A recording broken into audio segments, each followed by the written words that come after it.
உறவுகளுக்கு வணக்கம். இன்னைக்கு நாம ரொம்ப முக்கியமான ஒரு விஷயத்தை பத்தி பேச போறோம். குழந்தைகளை பெற்ற அனைத்து பெற்றோர்களுக்குமான ஒரு விழிப்புணர்வு செய்தி தான் இது.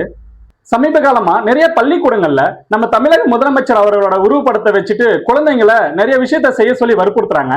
அதுல ஒரு விஷயத்த நீங்க பாத்துட்டு வாங்க.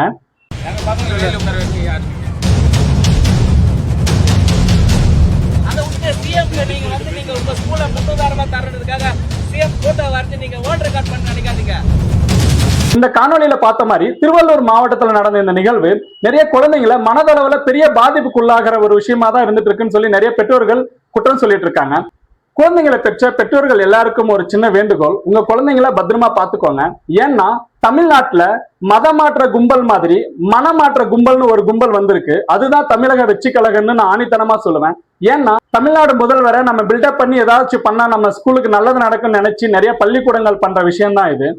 அதே போல இன்னொரு நிகழ்வை பார்த்துட்டு வாங்க.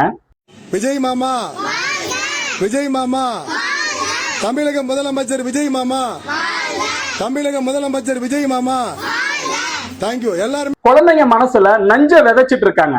விஜய் மாமா வாழ்க ஒளிகன்னு சொல்றது நல்ல விஷயமா, வரலாற்று கதைகளை சொல்ல வைக்கிறது நல்ல விஷயமா, வீர கதைகள் எவ்வளவோ இருக்கு, இலக்கியங்கள் எவ்வளவோ இருக்கு, திருக்குறள் எவ்வளவு விஷயம் இருக்கு. இந்த மாதிரியான நல்ல விஷயங்களை குழந்தைங்க வாயிலிருந்து சொல்ல வைக்கிறத விட்டுட்டு ஒரு முதலமைச்சர், அவர் ஒரு முதலமைச்சர், இதுக்கு முன்னாடி ஆண்ட 20 முதலமைச்சர்ல இவ்வளவு ஒருத்தர் வரலாற்றுல இடம் பிடிச்சார், அவ்வளவுதானே தவிர விஜய் மாமா வாழ்கன்னு சொல்லி குழந்தைங்க வாயில சொல்ற வார்த்தை விஷத்துக்கு சமன்னு இதன் மூலியமா நான் ஆணித்தனமா சொல்வேன்.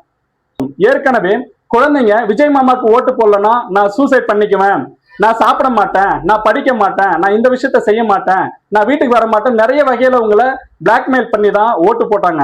ஓட்டு போட்டு நீங்க அரியணையில ஏத்தி உட்கார வச்சு ரொம்ப பெரிய சாதனை பண்ணி விட்டுட்டீங்க. அதனால வர விளைவுகள் இப்போ கடந்த 45 நாட்களுக்குள்ள எவ்வளவு குழந்தைகள் மரணம், எவ்வளவு கற்பழிப்பு சம்பவங்கள், எவ்வளவு திருட்டு சம்பவங்கள் நடந்துட்டு இருக்கு. இதையெல்லாம் நீங்க கவனிக்காம விட்டீங்கன்னா வருங்காலத்துல உங்க குழந்தைங்க உங்க கையில இருப்பாங்களான்றது ஒரு கேள்விக்குறியான ஒரு விஷயமா இருக்கும்.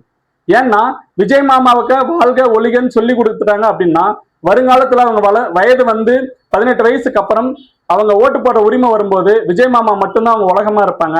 அதோட பின்விளைவுகள் இந்த இளைய சமுதாயம் ரொம்ப பெருசா அனுபவிக்கும்னு நான் இதன் மூலியமா சொல்லிக்கிறேன். இந்த செய்தி தமிழக வெற்றி கழக உறவுகள் மட்டும் இல்லாம அனைத்து கட்சியை சார்ந்த அனைத்து பெற்றோர்களுக்குமான ஒரு செய்தியா தான் நான் அதை சொல்றேன். ஏன்னா நீங்க இந்த பிஞ்சிலேயே நிறுத்தல அப்படின்னா, தடுப்பு நடவடிக்கை நீங்க எடுக்கல அப்படின்னா கண்டிப்பா உங்க குழந்தைய உங்க கையில கிடைக்காது. இதோட விளைவுகள் நீங்க தான் அனுபவிக்கணும். ரொம்ப மோசமான ஒரு நிகழ்வா இருக்குன்றது இதன் மூலமா நான் ஆணித்தனமா சொல்லிக்கிறேன். நன்றி.